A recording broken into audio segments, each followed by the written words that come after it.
So the machine we have behind us is a 1908 Dolbeer steam logging machine, and its purpose was to pull logs through the forest so that they would eventually be transported to the sawmill.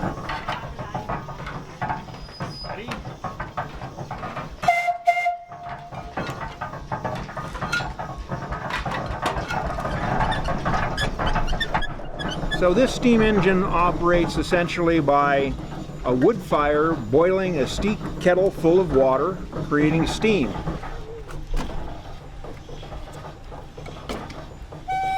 Carries a variety of whistles on it, but back in the day really it only had one whistle for purposes of communication within the forest. If there was a need for communication over the side of a hill, they would have what's called a whistle punk, a small boy that had a wire that was attached to the whistle, and he would watch the logging operation below and then pull the whistle at the right time so that the steam engineer could engage the machinery and pull the log up from an area where the engineer couldn't exactly see it.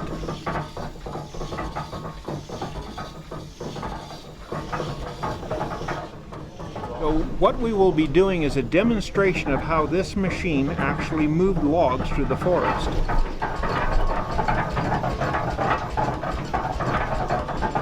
Essentially, the loggers would drop the trees, and this machine would roll the logs into two-pole chutes, which is basically a road through the woods. They would drag these logs through the woods, eventually dumping them into Shaver Lake.